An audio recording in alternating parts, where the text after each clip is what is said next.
తెలియజేస్తా ఉన్నాను. ఎంతో బలహీనుడను, అయోగ్యుడను, నిష్ప్రయోజకుడను నన్ను జ్ఞాపకం చేసుకొని నీ నోటి బురగా నన్ను వాడుకుంటూ రండి ప్రభా. ప్రజల క్షేమం విషయమై సమయాన్ని వ్యర్థం చేయకుండా చెప్పవలసింది చెప్పడానికి సహాయపడుతుంది. నన్ను ఆత్మతో నింపండి, నీ జీవాన్ని నా హృదయంలో ప్రవహింపచేయండి. నన్ను నూతనపరిచి వాడుకోండి, నన్ను బలపరచండి, ఈ స్థలాన్ని పరిశుద్ధపరచండి, నీ రక్తముతో కడగండి ప్రభా. ఇక్కడికి వచ్చిన వారందరితో ఏ వాక్యంతో మీరు మాట్లాడతారో మాట్లాడండి. హృదయపూర్వకంగా వారు అంగీకరించి తమ జీవితాలు మార్చుకోవడానికి సహాయం చేయండి. మమ్మల్ని అందరినీ నీ దయగల హస్తాలకు అప్పజెప్పుకుంటూ మా ప్రార్థన మీరు విన్నారని నమ్ముతూ విశ్వాసంతో వేడుకుంటూ క్రీస్తు యేసు నామం పేరిట స్తుతించి ప్రార్థించుకుంటాం తండ్రి, ఆమేన్.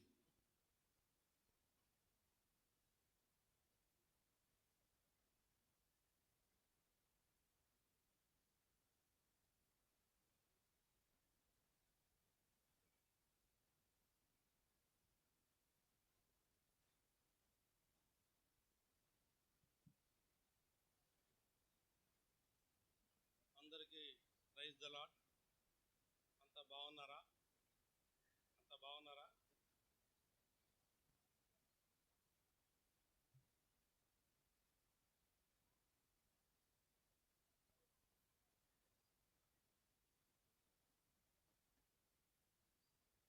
మనము ఈరోజు 8వ లెసన్కి వచ్చినాం. అంటే VBS 8వ దినం. అయితే 7 దినాలు మెయిన్ లెసన్ వింటా వచ్చినాం, క్లోజింగ్ లెసన్ వింటా వచ్చినాం. మరి ఎంతమంది రక్షించబడ్డారో తీర్మానం చేసుకున్నారో నాకు తెలియదు, కానీ ఇంకా ఎవరైనా ఉంటే ఈ పాఠం ద్వారా అయినా మీ హృదయాలను మార్చుకొని దేవుని వైపు మీ హృదయాలను ఎత్తి పశ్చాత్తాపడి రక్షించబడాలని నా ఆశ. అయితే నేను ఒక అంకుల్ చెప్పినాడు. ఎవరి గురించి చెప్పినాడు క్లోజింగ్ లెసన్లో? చూడండి, హాడ్సన్, టైలర్ హాడ్సన్. మేము త్వరపడి ఏమంటున్నామంటే టైలర్ అంటున్నాం, కానీ టైలర్ హాడ్సన్ టైలర్. అయితే ఆయన ఏ దేశానికి ఆశపడి వెళ్ళటానికి వచ్చాడు? చైనా దేశానికి. నేను ఒక యూరోప్లేన్ ద్వారా వెళ్ళాడా, లేకపోతే రైలు ద్వారా వెళ్ళాడా? ఓడ ద్వారా వెళ్ళాడు. మరి ఓడ ఏమైపోయింది చెప్పాలా? ఓడ ఏమైపోయింది?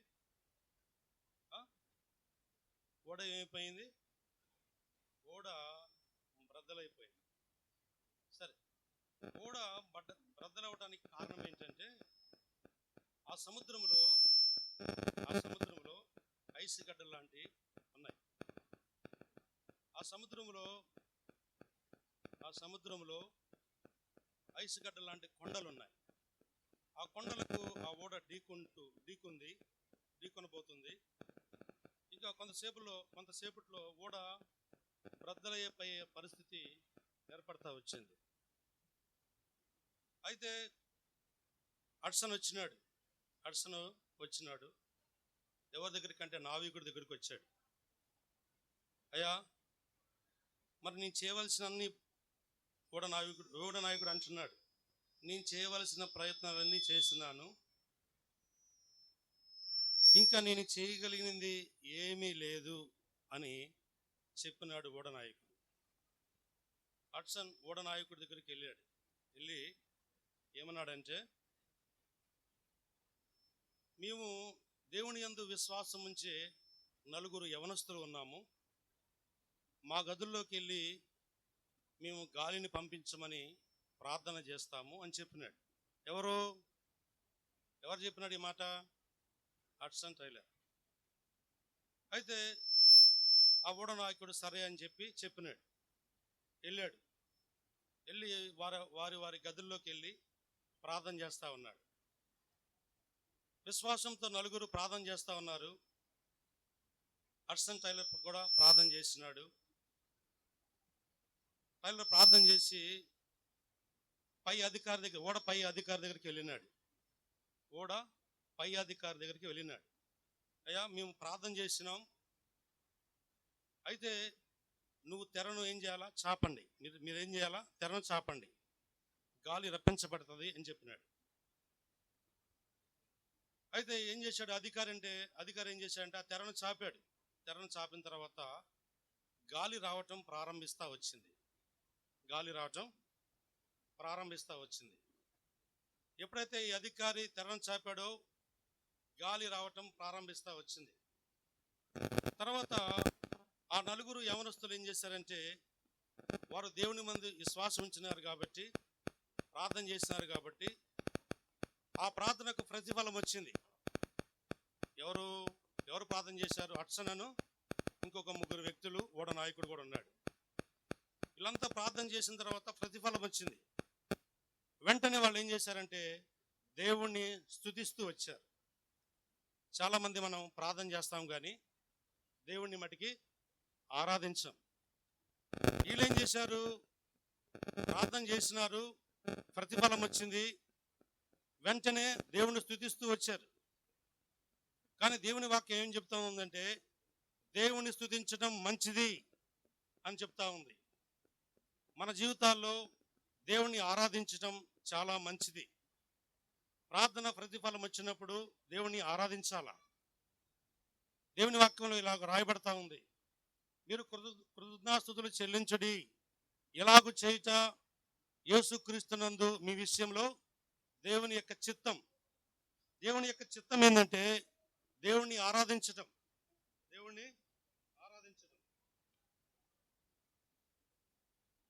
కనుక మన జీవితాల్లో కూడా ప్రార్థనకు దేవుడు ప్రతిఫలం ఇస్తే దేవుణ్ణి ఆరాధించాల. అది చాలా మంచిది. తర్వాత వాళ్ళు ఏం చేశారంటే 5 నెలలు దాకా దాదాపుగా సముద్రంలో ప్రయాణం చేస్తూ వచ్చారు. చైనా దరికి చేరుతూ వచ్చారు. చైనా ఒడ్డుకు చేరుతూ వచ్చారు. ఇక అక్కడి నుంచి వాళ్ళు బయలుదేరారు. హడ్సన్ అను కొంతమంది బయలుదేరారు చైనా ఊళ్ళోకి వెళ్తానికి. హడ్సన్ చూస్తూ ఉన్నాడు. ఏం చూస్తా ఉన్నా అంటే ఆ చైనా చిన్న చిన్న వీధులు ఉన్నాయి, రంగురంగులుగా ఉన్న అర్థం కాని భాషతో ఉన్న బోర్డులు చుట్టూ చూస్తూ ఉన్నాడు. అయితే హడ్సన్ అట్లా ఎప్పుడైతే చూస్తూ వచ్చినాడో వారికి ఎట్లాగైనా సువార్త చెప్పాలి. ఎందుకంటే చైనా ప్రజలంతా స్త్రీలు పురుషులు ఏం చేస్తూ ఉన్నారంటే పనుల కొరకు పరుగులెడతా ఉన్నారు. వారి యొక్క పనుల కొరకు పరుగులెడతా ఉన్నారు. అయితే పరుగులెడుతున్నప్పుడు చిన్నపిల్లలేమో ఆ మురికి వీధుల్లో ఆడుకుంటా ఉన్నారు. ఎట్లాగైనా వీళ్ళకి దేవుని సువార్తను నేను చెప్పాలా అని ఆశ కలిగి ఉన్నాడు. కానీ హడ్సన్కి చైనా భాష రాదు. అందుకనే మౌనంగా ఉండిపోయినాడు. తర్వాత చైనా ఒక ప్రాంతానికి వెళ్ళినాడు హడ్సన్. వెళ్ళిన తర్వాత అక్కడ ఒక స్థలం వెతుకుతూ ఉన్నాడు. ఒక స్థలం కొరకు తన నివాసం ఉండటానికి వెతుకుతున్నాడు. అంతలో ఒక మిషనరీ వచ్చినాడు. ఒక దయగలిగిన మిషనరీ వచ్చి తనతో మాట్లాడుతూ వచ్చాడు. ఇతను ఎక్కడున్నాడంటే ఈ మిషనరీ ఊరు వెలుపల ఒక గదిలో ఉన్నాడు.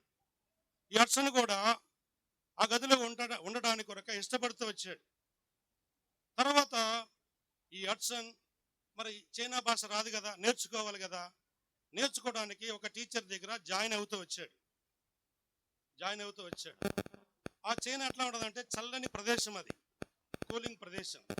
ఒక స్విట్జర్లాండ్, ఒక జైపూరు ఎలాగుంటుందో, ఊటీ, అలాగా చల్లని ప్రదేశం.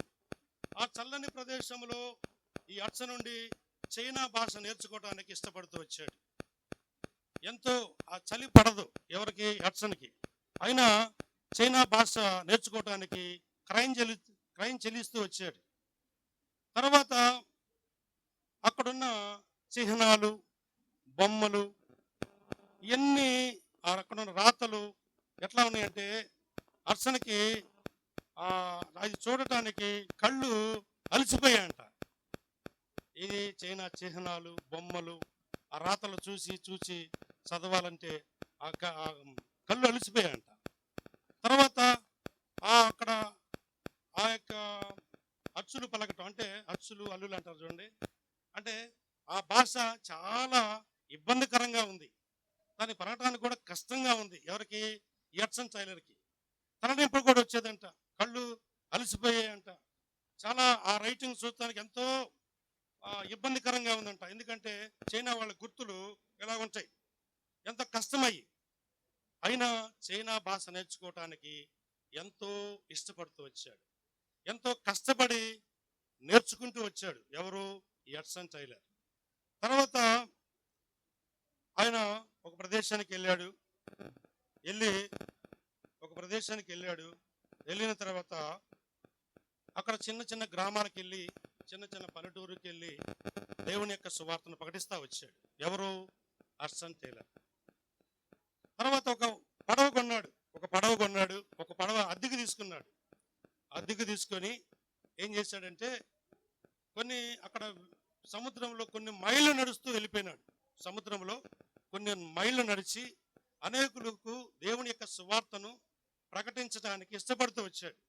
ఎంతో ప్రయాసపడుతూ వచ్చాడు. సముద్రం ప్రయాణం అంటే ఆషామాషయం కాదు. ఎప్పుడు ఏం జరిగిద్దో తెలియని పరిస్థితులు. అలాంటి పరిస్థితుల్లో కొన్ని వేల మైళ్ళు వెళ్ళి అనేక గ్రామాలకు సువార్తను ప్రకటిస్తూ వచ్చాడు.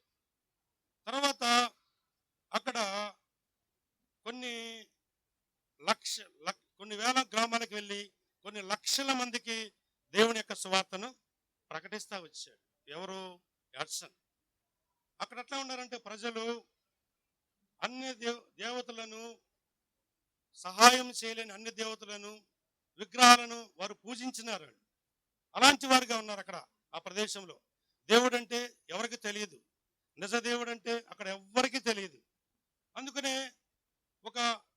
ఒక తృష్ణ కొని, అంటే వెళ్ళాలి, ఆ చైనా ప్రదేశానికి వెళ్ళాలి, అక్కడ అనేకులకు సువార్తను ప్రకటించాలని చెప్పి ఒక భోజన సామాగ్రిని సిద్ధపరచుకున్నాడు. తర్వాత కొన్ని వంట స్టవ్ని సిద్ధపరచుకుంటూ వచ్చాడు. కొన్ని దుప్పట్లు వేసుకొని, ఆ సంచులో కొన్ని మందులు వేసుకొని, వైద్య పరికరాలు ఆ సంచులో వేసుకొని, కొన్ని బైబిళ్ళు, వందలాది బైబిళ్ళు, అలాగే కరపత్రులు కూడా తీసుకుని వెళ్ళాడు. ఎక్కడికి? చైనా నది ఒడ్డునున్న ఒక ప్రాంతానికి వెళ్ళాడు. అక్కడ ఎట్లాగైనా అక్కడ దేవుని వాక్యాన్ని ప్రకటించాలని ఏం చేశాడంటే, కొన్నిసార్లు నడుచుకుంటా వెళ్ళాడు.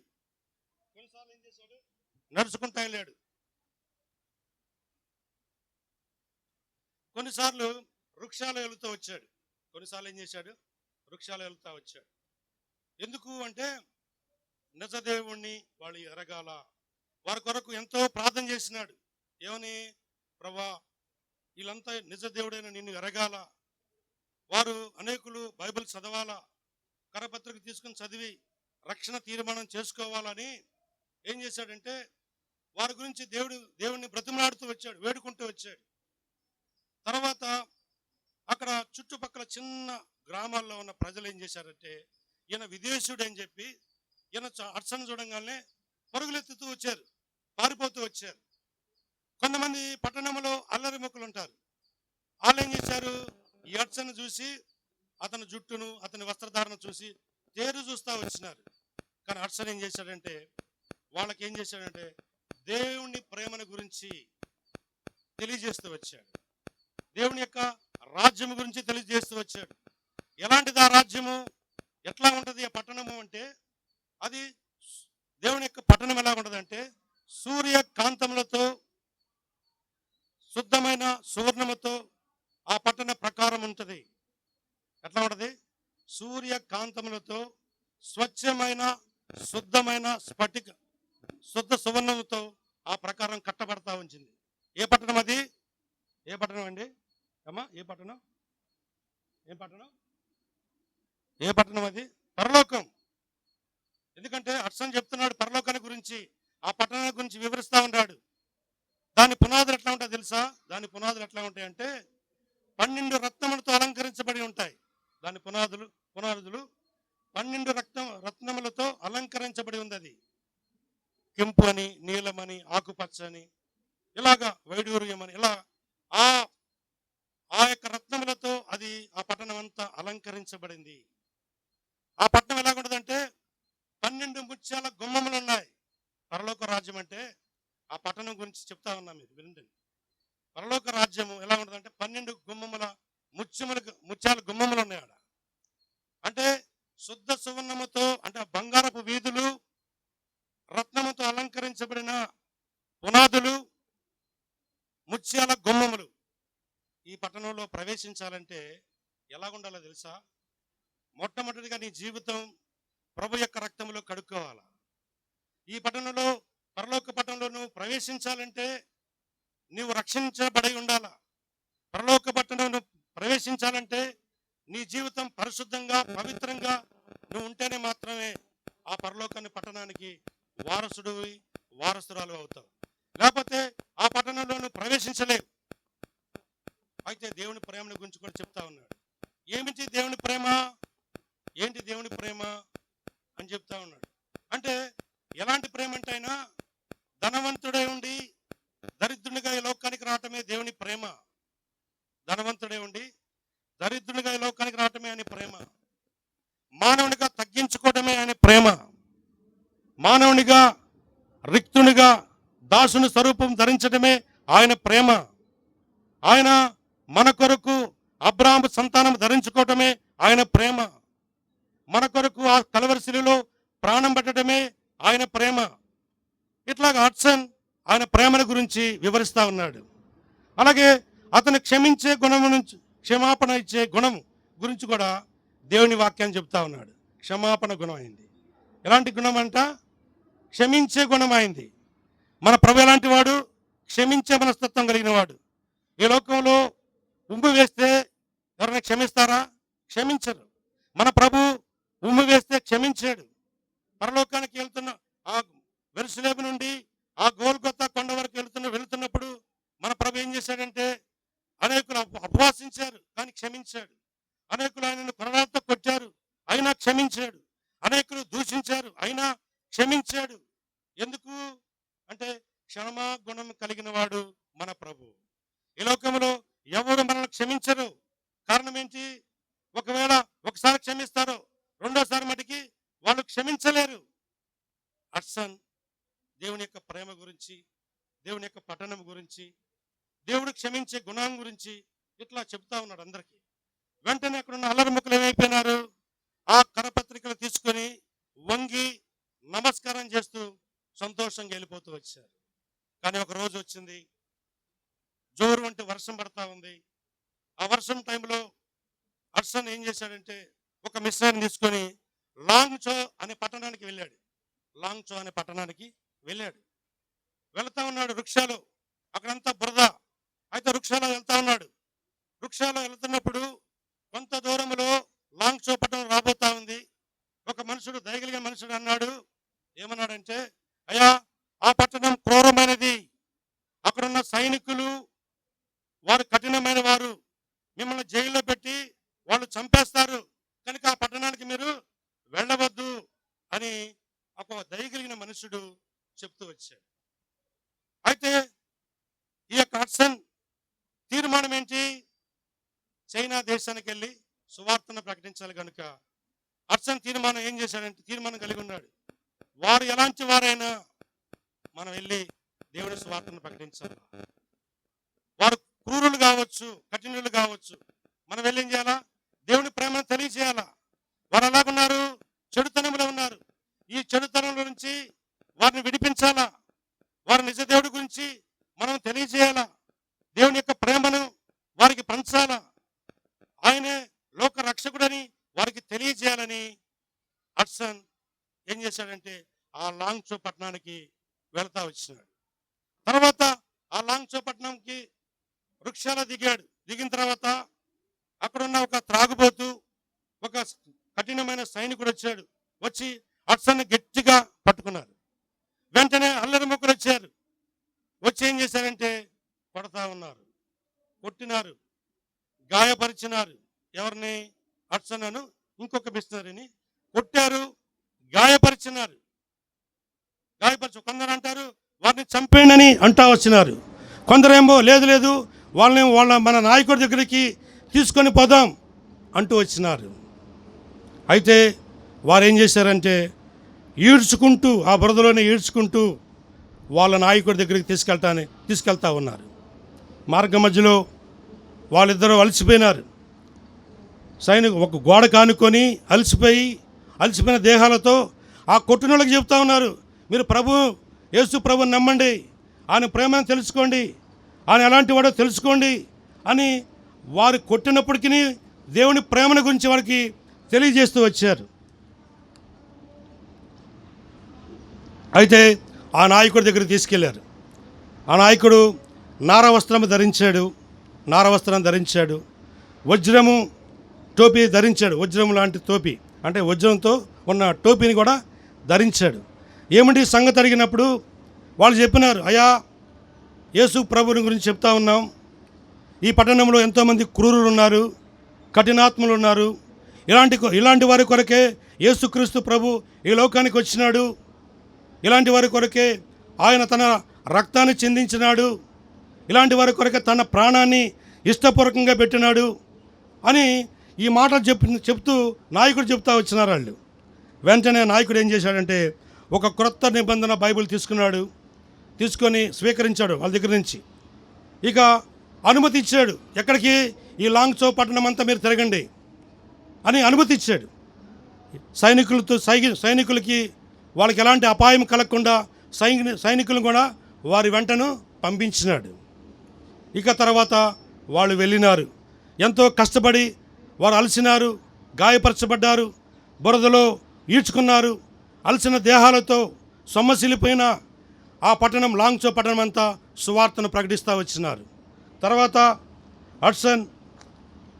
హడ్సన్ ఏం చేశాడంటే ఒక పడవ దగ్గరికి వెళ్ళి భోజనానికి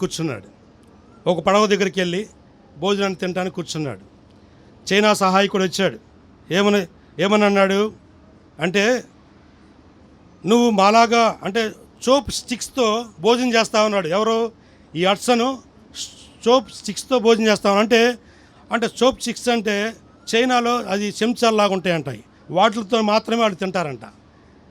అయితే అట్లా భోజనం చేస్తున్నావు, మాలాగే నువ్వు చైనా భాష మాట్లాడుతున్నావు, మాలాగే నువ్వు చోప్ స్టిక్స్తో భోజనం చేస్తున్నావు, కానీ నీ జుట్టు ఎందుకు కత్తిరించుకోలేదు అని చైనా సహాయకుడు అడుగుతూ వచ్చాడు.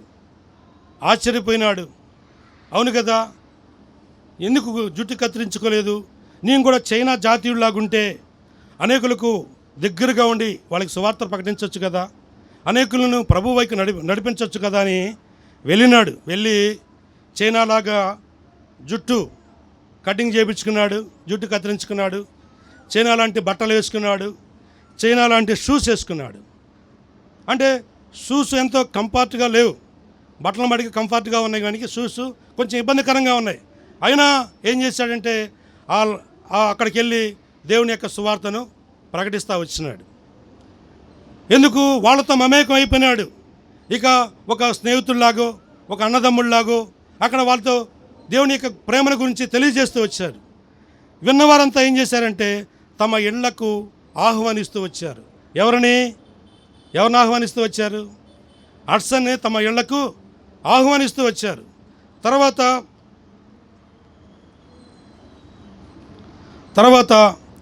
ఒక సుంగ్ మింగ్ అనే ద్వీపానికి వెళ్ళాడు.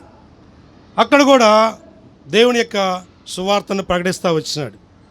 వాళ్ళు ఏమన్నారంటే అక్కడున్న ప్రజలు, ద్వీపంలో ఉన్న ప్రజలు, హడ్సన్ మీరు మాకు దగ్గరికి రావాలా, దేవుని గురించి చెప్పాలా, నీకు ఒక ఇల్లు కూడా అద్దెకు తీసుకుంటాం అని చెప్పినారు. వెంటనే సంతోషముగా వెళ్ళిపోయినాడు. ఎక్కడికి? ఆ సుంగ్ మింగ్ అనే ద్వీపానికి వెళ్ళిపోయినాడు. ఆ ద్వీపంలో ఇక పగలేం చేస్తూ ఉన్నాడు అంటే దేవుని యొక్క సువార్తను ప్రకటిస్తూ ఉన్నాడు. అనేకగా రోగులకు ఏం చేస్తా ఉన్నాడంటే వాళ్ళ గాయాలు కడతా ఉన్నాడు. ఏం చేస్తున్నాడు? పగలు ఏం చేస్తున్నాడమ్మా? సువార్త ప్రకటిస్తా చెప్పండి. ఆ రోగులకు వైద్యం చేస్తూ ఉన్నాడు. సాయంత్రం కాలం ఏం చేస్తున్నాడు ఈ హడ్సన్ అంటే, ఆ సాయంకాలము ఆ చుట్టుపక్కల ఉన్న వాళ్ళందరినీ పిలిపించుకొని దేవుని వాక్యాన్ని చెప్తా ఉన్నాడు.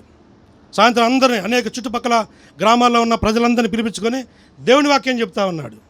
అక్కడ విన్న వారంతా ఏం చేస్తున్నారంటే వాళ్ళ హృదయాలను మార్చుకుంటూ వచ్చారు. వారి హృదయాలను పశ్చాత్తాపంతో ప్రభుని వేడుకుంటూ వచ్చారు. వారు ఎంతో దేవుని యొక్క ప్రేమను రుచి చూశారు. దేవుని వాక్యం ద్వారా దేవుని ప్రేమను తెలియజేసినప్పుడు వారంతా దుఃఖముతో కన్నీళ్లతో ఏడ్చి అనేకులు రక్షించబడుతూ వచ్చినారు. ఎక్కడ? సుంగ్ మింగ్ అనే ద్వీపంలో అనేకులు ఏం చేశారు? రక్షించబడతా వచ్చినారు. తర్వాత హడ్సన్ ఇంకొక ప్రాంతానికి వెళ్ళాల్సి వచ్చింది. అక్కడి నుంచి బయలుదేరినాడు. 6 వారాల పాటు అక్కడ ఏం చేసినాడంటే ఆ ద్వీపంలో ఉన్నాడు. 6 వారాల పాటు. మిమ్మల్ని క్వశ్చన్స్ అడుగుతా, మళ్ళా 5 క్వశ్చన్లు ఉన్నాయి, ఒక 3 క్వశ్చన్లు అడుగుతా. 6 వారాల పాటు ఏం చేశాడు? ఆ ద్వీపంలో ఉన్నాడు. చైనా నుంచి ఒక ఆర్డర్ వచ్చింది, నోటీస్ ఆర్డర్ వచ్చింది. చైనా నుంచి ఒక ఆర్డర్ వచ్చింది హడ్సన్కి. ఎందుకు వచ్చిందంటే నోటీసు, ఇక్కడ అనేకులను ఈయన ఏం చేస్తున్నాడు? రోగులకు వైద్యం చేస్తూ ఉన్నాడు. దేవుని ప్రేమను అనేకులకు తెలియజేస్తూ ఉన్నాడు. కనుక ఇంకొక వైద్యులు ఏం చేశారంటే, ఇక్కడ మనకు వచ్చే లాభసాటికి మొత్తం పోతూ ఉంది. ఇతను వచ్చిన కాడ నుంచి అనేకులకు రోగులకు వైద్యం చేస్తూ ఉన్నాడు. మంచి మందులు, కంపెనీ బ్రాండెడ్ మందులు ఇస్తూ ఉన్నాడు. రోగులు ఎవరు మన దగ్గర రావట్లని అసూయపడుతూ వచ్చి ఏం చేశారంటే పై అధికారులకు ఫిర్యాదు చేశారు. పై అధికారులకు ఫిర్యాదు చేస్తూ వచ్చారు. వెంటనే వాళ్ళు ఏం చేశారు?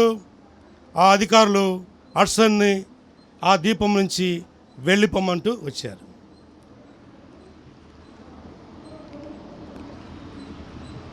ఆ ద్వీపం నుంచి ఏం చేశారు? వెళ్ళిపోమన్నారు. ఇంకా వెంటనే హడ్సన్ చాలా దిగులు పడుతూ, విచారణ పడుతూ కునుగిపోయినాడు. అక్కడున్న కొంతమంది స్నేహితులు పరిచయం అవుతూ ఉంటారు కదా, వారు కూడా ఎంతో విచారణ పొందుతూ వచ్చారు, ఎంతో విచారణ కలిగి ఉన్నారు. అయితే ప్రభుత్వం ఉత్తర్వులు దాఖలు చేసిన తర్వాత ఖచ్చితంగా వారు వెళ్ళిపోవాల్సిందే. కనుక హడ్సన్ ఏం చేశాడంటే ఆ రూమ్కి తాళం వేసి ఏం చేశాడు? ఒక పడవలో ప్రయాణించాడు. పడవలో ప్రయాణించినప్పుడు ఎంతో బాగా సువార్త జరిగింది కదా, దేవుడు ఎందుకు ఇలా చేశాడు అని ఒక ప్రశ్న మొదలైంది. రెండోదిగా, ఇప్పుడు నేను ఎక్కడికి వెళ్ళాలి? మూడోదిగా, ఎందుకు దేవుడు ఇలాగ అనుమతించాడు? ఈ 3 ప్రశ్నలకు జవాబు ఏంటంటే రేపు ఎవరైతే చెప్తారో వారు వీటికి సమాధానం చెప్తారు. అయితే యేసుక్రీస్తు ప్రభు ఎలాంటి వాడంటే మన నావికుడు ఆయన. ఈ లోకంలో ఉన్న నాయకుడు ఏం చేశాడు? చేతులెత్తేసి మా వల్ల ఏం కాదు, మేము చేయవలసిన ప్రయత్నాలన్నీ చేసినాం అని చెప్పినారు. అయితే ఈ యేసుక్రీస్తు ప్రభు ఎలాంటి వాడంటే మన నాయకుడు ఆయన. ఈయన చేతులెత్తేసేవాడు కాదు. ఈ లోకంలో రక్షక భటులు చేతులెత్తేసు, లేకపోతే ఈ లోకంలో రక్షణ దళము చేతులెత్తేయచ్చు, లేకపోతే ఈ లోకంలో ఇంకనేకులు చేతులెత్తేయచ్చు, అధికారులు చేతులెత్తేయచ్చు. కానీ మన దేవుడు చేతులెత్తేసే దేవుడు కాదు, మన ప్రభు. ఈయన అలాంటి వాడు, మంచి నావికుడు. నువ్వు ఎలాంటి పరిస్థితుల్లో ఉన్నా, విపత్తుకరమైన పరిస్థితుల్లో ఉన్నా, ఎలాంటి కష్టంలో ఉన్నా ఆయనకు నువ్వు ప్రార్థన చేస్తే ఖచ్చితంగా నిన్ను ఆ పరిస్థితి నుంచి విడిపించగలడు. యేసు ఎలాంటి వాడంటే మంచి నావికుడు. యేసు ప్రభు ఎలాంటి వాడో తెలుసా? మంచి విమోచకుడు. ఎందుకు మంచి విమోచకుడైనాడు అంటే, ఈ లోకంలో చాలామంది ఏం చేస్తారంటే సెల్ ఫోన్లకు బందీ అయిపోయినారు, సెల్ ఫోన్లకు బందీ అవుతూ వచ్చినారు. కొంతమంది ప్రేమలకు బందీ అవుతూ వచ్చినారు. కొంతమంది చూడరాని దృశ్యాలు చూస్తూ వాటికి బందీ అయిపోయి వచ్చినారు. అయితే యేసుక్రీస్తు ప్రభు ఇలాంటి బంధకాల నుంచి ఆయన విమోచించే విమోచకుడు. యేసు ప్రభు ఎవరంటే ఆయన మన రక్షకుడు. ఎలాంటి రక్షకుడు అంటే పాపము నుంచి రక్షించేవాడు, చీకటిలో నుంచి నిన్ను విడిపించేవాడు. అలాంటి రక్షకుడు మన రక్షకుడు. యేసు ప్రభు ఎలాంటి వాడు? ఆయనే మన నిరీక్షణ. ఈ లోకంలో ఎవరి కొరకు మనం ఎదురు చూడక్కర్లేదు. నిరీక్షణ అంటే, నిరీక్షించుట అంటే ఎదురు చూడటం, వేచి ఉండటం. ఈ లోకంలో అందరూ మనం విడిచిపెట్టి వెళ్ళిపోవచ్చు. తల్లిదండ్రులైనా, స్నేహితులైనా శ్రేయోభిలాషులైనా ఎవరైనా విడిచిపెట్టి వెళ్ళిపోవచ్చు, కానీ యేసు ప్రభు మనం విడిచిపెట్టి వెళ్ళేవాడు కాదు. ఆయనే మన నిరీక్షణ, ఆయనే మనకు నిరీక్షణ. నువ్వు ఎలాంటి పరిస్థితుల్లో ఉన్నప్పటికీ ఆయనే ఒక మంచి నావికుడు, ఆయనే ఒక మంచి విమోచకుడు, ఆయనే మనకు రక్షకుడు, ఆయనే మనకు నిరీక్షణ. ఎలాంటి దృక్పథం నీలో ఉంటే నీ హృదయాన్ని ఒకసారి ప్రభు చేతికి అప్పచెబితే, ప్రభువా ఈ లోకంలో నీ ఎంతో దిగులులో ఉన్నా, బాధలో ఉన్నా, కృంగిపోయిన లోకంలో ఇష్టానుసారంగా నా జీవితాన్ని జీవిస్తూ వచ్చిన, చెడు వ్యసనాలకు బానిస్తనైనా, నేను ఎంతో తప్పుపోయినా ప్రభువా నన్ను క్షమించు, నీ రక్తంతో నన్ను కడుగు, నన్ను పవిత్రపరచు, నన్ను పరిశుద్ధపరచని ఎవరైతే దేవుణ్ణి హృదయపూర్వకంగా వేడుకుంటే ఖచ్చితంగా నువ్వు పశ్చాత్తాపడినట్లయితే ఖచ్చితంగా నువ్వు రక్షించబడతావు. యేసు ప్రభుని నువ్వు నోటితో ఒప్పుకొని దేవుడు మృతుల నుండి తిరిగి లేచాడని నీ హృదయం విశ్వసించినలా నువ్వు రక్షించబడతావు. దేవుడు నీకు సదాకాలం ఆయనే నీకు తోడే ఉండేవాడు, ఆయనే నీ విమోచకుడు, ఆయనే నీ ప్రభువు. కనుక ఈ లోకంలో ఎవరైనా సరే మన ప్రభువు మన కొరకు ఏం చేశాడంటే మన కొరకు సొంత శరీరాన్ని ఏం చేశాడు, గాయపరుచుకుంటూ వచ్చాడు, తను నలగగొట్టబడుతూ వచ్చాడు, విరగొట్టబడుతూ వచ్చాడు. అయితే తండ్రికి దేవునికి ఎడబాటు కలుగుతూ వచ్చింది. కారణం ఏంటి అంటే యేసుక్రీస్తు ప్రభు మన కొరకు తండ్రి చేయని వదిలేశాడు, తండ్రి దేవుని కుమారుడు చేయని వదిలేస్తూ వచ్చాడు. కనుక మన కొరకు ఈ లోకానికి వచ్చి ఆయన తన ప్రాణాన్ని పణముగా పెడుతూ వచ్చాడు. కనుక ప్రియమైన సోదరుడా సోదరి ఒకసారి ఆలోచించు, ప్రభు వైపు నీ గమనాన్ని ఉంచుకో, ఒకంత ఆలోచించుడు. యేసు ప్రభువుకు నీ హృదయాన్ని, ఆయన నీ జీవితాన్ని మారుస్తాడు, అన్ని విషయాల్లో నీకు తోడుగా ఉంటాడు, నిన్ను ఆస్వాదించేవాడుగా ఉంటాడు. ఎక్కడికి వెళ్ళినా నీకు ఆయన ఒక భద్రతను కాపుదలను ఇచ్చేవాడుగా ఉంటాడు. సదాకాలం ఆయన నీతో కూడా ఉంటాడు. సరే మంచిది, మిమ్మల్ని ఒక 5 ప్రశ్నలు అడుగుతాను. మొట్టమొదటిగా చైనా నుంచి ఆ దీపము నుంచి వెళ్ళిపోవటానికి ఎందుకు వెళ్ళిపోవాల్సి వచ్చింది? బ్రదర్స్ మీరు కాదు, చైనా దీపం నుంచి ఎందుకు వెళ్ళిపోవాల్సి వచ్చింది చెప్పాలా?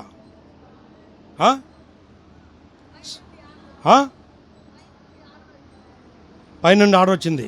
ఎందుకు వచ్చింది ఆర్డరు?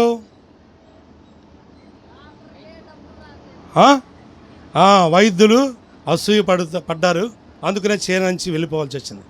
రెండోది, మీకు అక్కడ చైనాలో హడ్సన్ ఏ కష్టాలు పొందుతూ వచ్చాడు, ఏ శ్రమలు అనుభవిస్తూ వచ్చాడు చెప్పగలుగుతారా ఎవరైనా? ఏ శ్రమలు పడ్డాడు, ఏ కష్టాలు అనుభవించాడు చెప్పగలుగుతారా? చైనాలో హడ్సన్ ఏ కష్టాలు పడ్డాడు, ఏ శ్రమలు అనుభవిస్తూ వచ్చాడు చెప్పాలా? నోరు తెరవండి. భాష ఒకటి, ఇంకా కొట్టబడ్డాడు, బురదలో పడ్డాడు, బురదలో ఈడ్చుకుంటూ పోయినారు, చల్లని గదిలో కూడా ఉంటూ వచ్చాడు.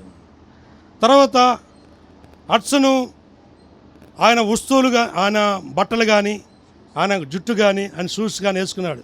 ఎందుకు ఉపయోగపడుతూ వచ్చినాయి అవి? ఎందుకు ఉపయోగపడుతూ వచ్చినాయి? ఎందుకు చైనా వాళ్ళకి దగ్గరగా ఉంటాను. రెండోది, దేవుని సువార్తను ప్రకటించడం, బోధించడానికి ఉపయోగపడుతూ వచ్చినాయి. సరే, ప్రైజ్ లార్డ్.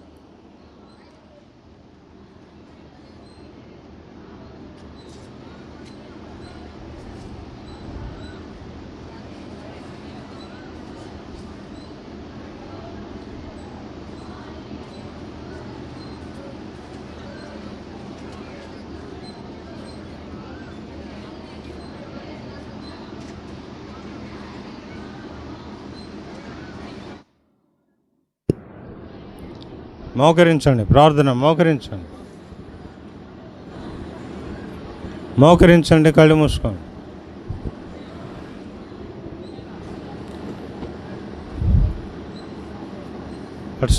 హడ్సన్ టైలర్ గురించి ఈ దినం కథ వింటూ వచ్చారు.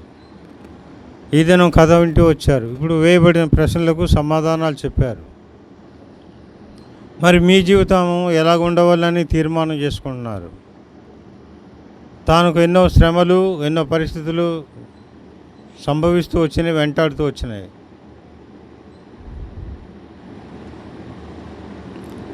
కళ్ళు మూసుకోండి.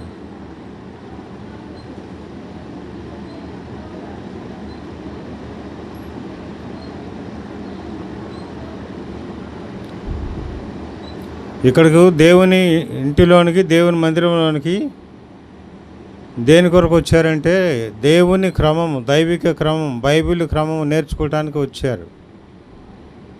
కాబట్టి ఆ క్రమం నేర్చుకోవటానికి శరీరాన్ని, మనసుని అప్పగించుకోండి. యేసు ప్రభు ఈ దినం సాత్వికుడు, దీన మనసు గలవాడను అని పాఠం చెప్పబడుతూ వచ్చింది. నేర్చుకుంటూ వచ్చాం, వింటూ వచ్చాం. హడ్సన్ టైలర్ తను తాను తగ్గించుకున్నాడు. తనకు శ్రమ వచ్చినా, కష్టం వచ్చినా, ఇబ్బంది వచ్చినా, కొట్టబడినా తగ్గించుకుంటూ వచ్చాడు, లోపరుచుకుంటూ వచ్చాడు, అణుచుకుంటూ వచ్చాడు.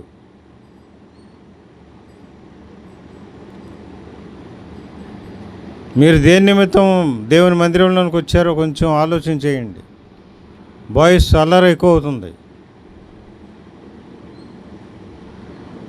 అల్లరి చేయటానికి కాదు వచ్చింది, నేర్చుకోవటానికి. దయతో మమ్మల్ని ఈ మాటలు అన్నందుకు క్షమించండి. మీకు దేవుని భయము, దేవుని క్రమం నేర్పించడానికే మాట్లాడుతున్నాం కొంచెం గట్టిగా, అంతే. అంత మాత్రమే కానీ మీ మీద ఏవి ద్వేషం పెట్టుకొని కాదు. మీకు దేవుని వాక్యము, దేవుని మాటలు నేర్పించడానికి ఈ బైబిల్ క్లాసులు ఏర్పాటు చేయబడినాయి. కాబట్టి బైబిల్ క్లాసుల ద్వారా మీరు మేలు పొందాలి, మీరు ఆశీర్వాదం పొందాలి. అది దేవుని ఉద్దేశం. దేవుని ప్రజలంగా మేము పద్మాస్తు మందిరంలో మా యొక్క ఉద్దేశం, ఆశ, కోరిక. కాబట్టి మౌనంగా ఉండండి. హడ్సన్ టైలర్ ఎలాగైనా మరి తను తాను అప్పగించుకుంటూ, లోపరుచుకుంటూ, అణుచుకుంటూ వచ్చాడో, సహించుకుంటూ వచ్చాడో మీరు విన్నారు. ఇప్పుడైనను శరీరాన్ని వాక్యానికి అప్పగించుకోవడానికి మీకు మనసు ఉన్నదా? మీ మనసును మీ అంతరంగమును వాక్యమునకు అప్పగించుకోవడానికి ఇష్టపడుతున్నారా? ఇష్టపడితే ప్రభువా, నా మనసును, నా హృదయమును, నా అంతరంగమును బాగు చేయి, నీ అధీనంలో ఉంచు అని ప్రార్థన చేయండి. ప్రభువు మీకు సహాయం చేస్తాడు, మీకు రక్షణ దొరుకుతుంది.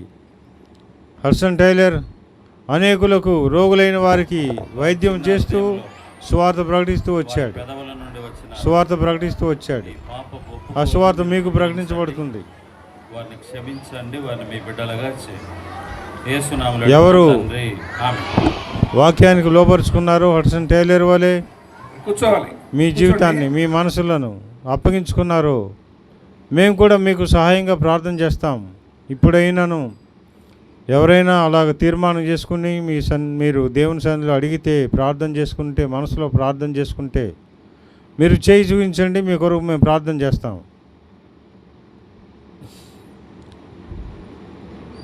చిన్ననాటి నుండి క్రైస్తవ కుటుంబంలో పుట్టాము, పెరిగాము, క్రైస్తవులంగా ఉన్నాము. దేవుని వాక్యానికి లోపరుచుకుంటా ఎంతైనా అవసరం.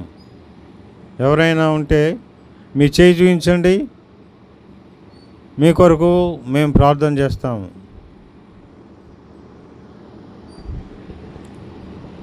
ఎవరైనా ప్రార్థన చేసుకుంటే, ప్రభువుకి అప్పగించుకుని ఉంటే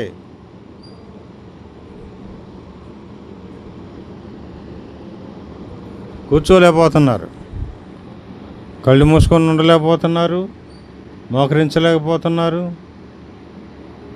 అపవాది ఎంతగానో పనిచేస్తున్నాడు. సరే, ప్రార్థన చేసుకుంటాం. ప్రేమగలిగిన తండ్రి, నమ్మకమైన దేవా, హడ్సన్ టైలర్ తన జీవితంలో మిషనరీగా చైనాకు వెళ్ళి అక్కడ పరిస్థితులు ఎన్నో తనకు ఎదురవుతూ వచ్చిన పోరాటములు ఎదుర్కొంటూ వచ్చాడు, సహించుకుంటూ వచ్చాడు. అక్కడ తన భాషను నేర్చుకుంటూ వచ్చాడు అవసరతను బట్టి. అక్కడ యొక్క వస్త్రధారణ, మరి వేషధారణ, వాటి విషయాల్లో కూడా తాను అలాగా అప్పగించుకొని లోబరుచుకొని వారితో కూడా గడుపుతూ నీ రాజ్య సువార్త ప్రకటిస్తూ వచ్చాడు. అంత మాత్రమే కాదు, సాయంకాల వేళలో రోగులైన వారికి వైద్యం తనకు చేతనైన వైద్యం చేస్తూ సువార్తను ప్రకటిస్తూ వచ్చాడు.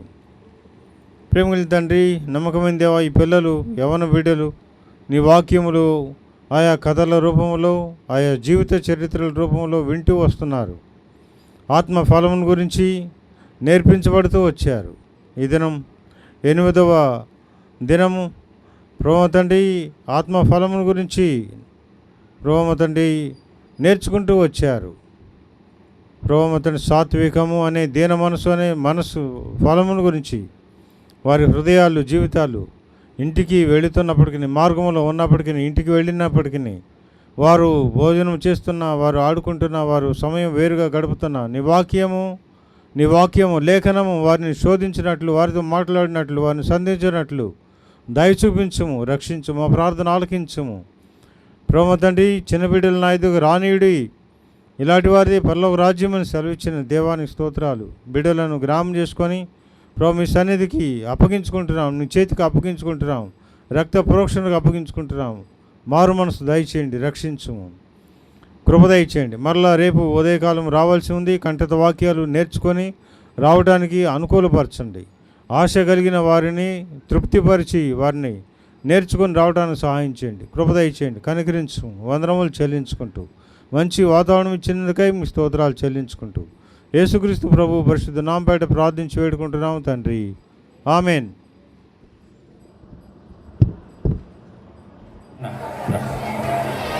సైమన్ అన్న రండి. ఆడపిల్లలు చాలామంది చెప్పులు మర్చిపోయారంట. అక్కడ ఉన్నాయి అటు చెప్పుల స్టాండ్ దగ్గర. మీ ఎవరైనా చెప్పులు మిస్ అయితే అక్కడికి వెళ్ళి ఎత్తుక్కొని తీసుకోండి మీ చెప్పులు. వేరే వాళ్ళకి తీసుకెళ్ళొద్దు, మీ అయితేనే